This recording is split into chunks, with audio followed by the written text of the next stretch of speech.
Open your eyes. Oh look, there it is. Breath of the Wild, the 5-year follow-up to 2011's Wii title The Legend of Zelda Skyward Sword. Which is a great game, y'all just like to shit on motion controls. On March 3rd, 2017, Breath of the Wild was released as the first major title on the Nintendo Switch, and the last major title on the Wii U. This game absolutely blew the world away, winning Game of the Year at the 2017 Game Awards, up among other big decade hitters like Super Mario Odyssey, Horizon Zero Dawn, Persona 5. Seriously, look up the list of games that released in 2017. It's insane. Some people heralded this as the greatest Zelda game of all time. Others thought, hey, my weapon breaks and there's nothing to do, this game is bad. Breath of the Wild was a monumental success. As of this month, the game has sold over 20 million copies, making it the best-selling Zelda game of all time, and one of the best-selling Switch games at the time of this video. Breath of the Wild was a major deviation from the typical Zelda formula, introducing a wide-open landscape that stretches the entirety of the map. The developers wanted to capture the adventurous heart of the player and truly create a world where, if you can see it, you can go to it. From the second you walk out onto Hyrule, you are freely able to go wherever you please and do anything you want, and they absolutely nailed it. But this is a video that I want to discuss the music, and I want to talk to you about how Nintendo crafted a soundtrack that's such a deviation from the typical Zelda formula. For a video game series so widely known for its music, it was important for someone to head up the project in composing a brand new original soundtrack. After all, this is what could be considered the biggest project for Nintendo that could make or break the Switch after the failure of the Wii U. So it would make sense to bring in Koji Kondo, who has worked on every major Zelda title to date. Nope! Koji Kondo was actually heading up Super Mario Odyssey at the time of Zelda's development, which I took an in-depth look at in a previous video. To head up the project, Nintendo brought in Monika Kataoka, the lead composer for Animal Crossing New Leaf. Not relying on the man who has been in charge of the Zelda soundtrack since the very beginning truly means that Nintendo wants to deviate from the norm. And who better to trust your story about semi-post-apocalyptic extinction than the woman who gave us this? So how does this new innovative soundtrack of Breath of the Wild stack up with the rest of the series? I mean, it was nominated for Best Soundtrack and Best Sound Design, but lost to... How does the open world soundtrack bring the game to life? With previous iterations of the series built around its music and character-driven moments, this makes designing a new soundtrack a complete 180. So how does Breath of the Wild manage to do this? Well, let's start by comparing it to...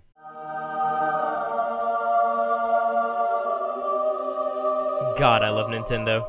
Yes, A Link to the Past and Ocarina of Time, two of the most critically acclaimed games of all time, and home to some of the most famous music in video game history. Seriously, look up any top 10s list and you'll find at least one song from these games here. These games set the bar for not only Nintendo, but every company after to create iconic soundtracks that shape the way they portray the game's emotions. Both of these games used music as an asset to push the game's narrative forward and create the emotions that are felt within their respective areas. Take Ocarina of Time for example. If we want to divide the game up, there are 9 different chapters, 3 for the spiritual stones and 5 for each medallion, and the final chapter where you take on Ganondorf. Each new song and area can build off of the previous one with a different feel, a smooth transition to keep you intrigued and engaged in the game. This is great and all, but with iconic areas and pinnacle moments, how can this translate into a game where you create the pace? Open your eyes.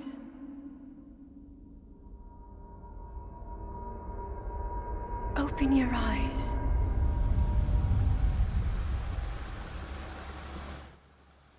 I'm gay now. The game starts you off in the Shrine of Resurrection, a small cave secluded from the outside world, finally reawakening after 100 years. In typical fashion, the game starts the player in complete silence to get a feel for the game and to bring out the environment and sound effects like Link's wet feet tapping. So we get up from the shrine, grab the Sheikah Slate and grab some clothes and walk out into this beautiful open world.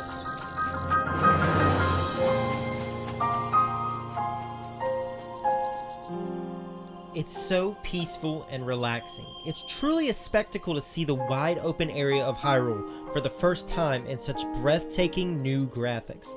The music sets a course of serenity of a calming nature. You're in for a long journey, so the music is brisk strokes of piano. Immediately, the game is telling you to take your time. Little do you know the true scope of what you have to explore. And wait until you find out that you have to collect 900 Korok seeds! But if you notice, we're out in the open now. We have the whole world to explore. Shouldn't the game have some sort of overworld theme?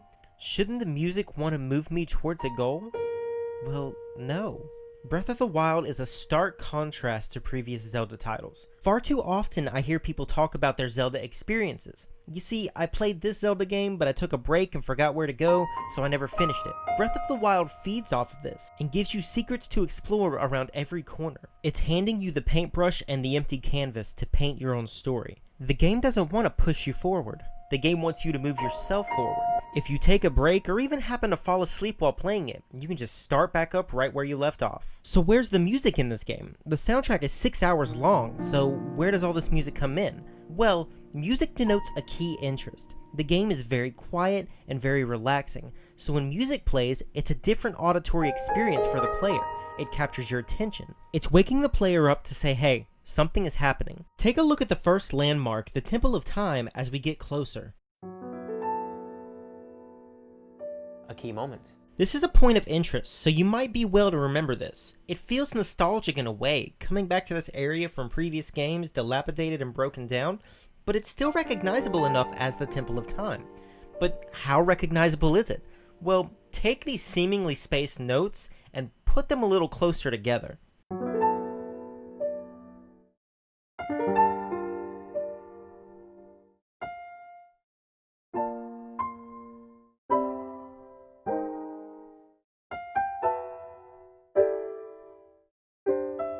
Did you hear it? It's the Temple of Time theme from the original Ocarina. This is how Breath of the Wild constructs a lot of its music, giving you nostalgic notes placed in a bit of a random sense through a very low tempo scale. It's almost unrecognizable, but I went ahead and sped it up to double speed and listened to the entire 6-hour soundtrack multiple times. Now I'm going to pay attention to one more, and this one's more of a hypothesis, but it's too close of a coincidence for me not to think otherwise. So listen to this. So I'm pretty sure you already know where this is going. What I did was space the notes out a bit and then change the pitch of just a couple notes, and this was the result.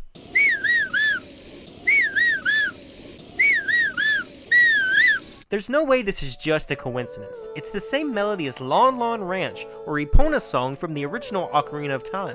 Breath of the Wild is filled with little moments like this, but director Takayuki wanted to keep them obscured to bring out the new evolution for Zelda music. Breath of the Wild uses what are called leitmotifs to bring its game soundtrack forward. A leitmotif is using a structure from one part of a game, or in this case a song, and bringing it into another portion, creating a sense of nostalgia or familiarity. A good example would be Final Fantasy's use of For Those Who Fight, which is in almost every single part of Final Fantasy VII. Like, Jesus, go play the game, you'll hear it every 5 seconds. Another good example of this is what? I have made a decision, I am definitely not gay. Zelda's Lullaby is probably the most common motif in Breath of the Wild. In my multiple times listening through this soundtrack, I probably heard this play around 30 or 40 times each run through. But this makes sense. Zelda is a constant figure looking over you and guiding you towards the end goal. The whole journey is based around rescuing her. Plus, on top of that, Zelda's Lullaby is such a relaxing theme. It brings a sense of calm to the game that eases tension and helps create the sense of recollection through gathering Link's memories. Hearing a soothing, familiar melody that entices you to progress towards the final goal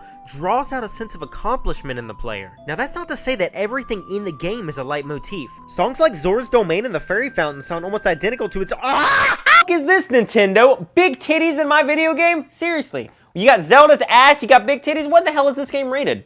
E10 and up? Since a lot of the game's music doesn't use nostalgia as progression, how does music outside of these key moments help progress the player? We're meant to explore, but exploring in silence could detach us from the game. Well, the game helps you notice the music without actively thinking about it. During enemy encounters, even if you can't directly see the enemy, the music slowly starts to chime in. This conditions the player to take up fight or flight whenever they hear the music start to swell. It's a lot quicker than the normal exploration music in a dungeon or key area, as it helps denote a sense of haste. But let's take that a step further and take a listen to the Guardian music. When fighting one, you'll notice the upbeat tempo of the song, but that music doesn't really have a pattern. It kind of just goes all over the place. The Guardian theme starts progression at 6/8 time. This can be found on your classic waltz. Without going into too much detail, a 6/8 is basically cutting out notes of a normal 4/4 time to make the song sound faster. This again helps denote a sense of haste, but that's not all it does. It starts adding oddly placed notes at weird intervals, making it impossible to follow along to the music.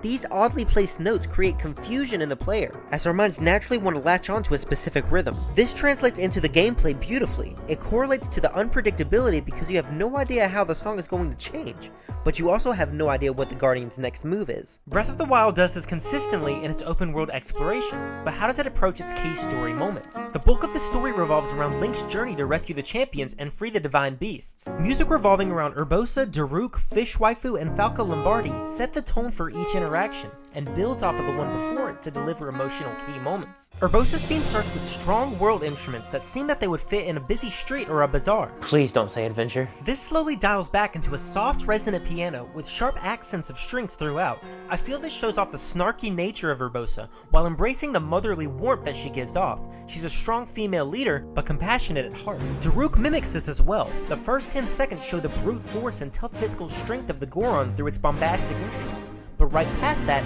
is the soft sincerity of Daruk's brotherly soul that the Gorons have been known for since their first inclusion. Fish Waifu does contrast the rest of the champions due to her soft, gentle nature and graceful personality. The song is in a major key, as a primary part of Fish Waifu's character arc was driven by hope. With Link finally instilling that hope upon Fish Waifu, she's able to reach her clarity with grace and peacefulness, and this comes out in her theme. And then Falco's just a The further I came away from this game, the more he started to grow on me, because I too am an arrogant son of a bitch. But Falco's theme encompasses his confident nature. The music in his theme is more intense, and stays longer than most of half the song, before it recedes into his resolve.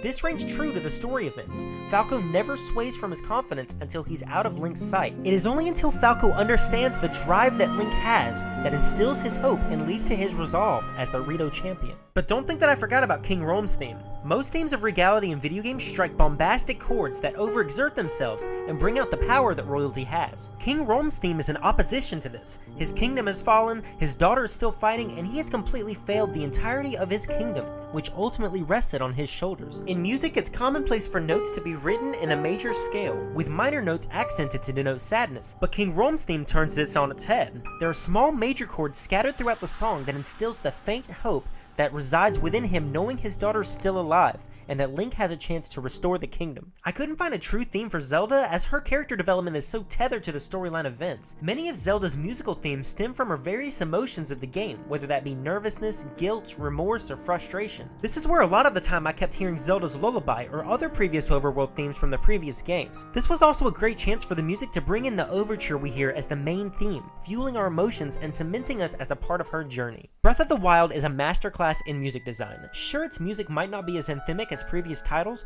but whenever a chord from the Breath of the Wild soundtrack is struck, it immediately elicits a response in myself and so many others. I might make another video on the topic of Breath of the Wild's music, because with 6 hours of music to go through, there's so many leitmotifs and references and story structures that I could discuss. I didn't intend for this to be such a serious video compared to my other content, but exploring the music truly pulled me into the depth of the music and the characters that this Zelda title has to offer. I couldn't think of a more comedic way to end this video, so I think I'll end by saying to please go experience all that this game has to offer if you haven't already. And if you're like me, be on the lookout for Breath of the Wild 2.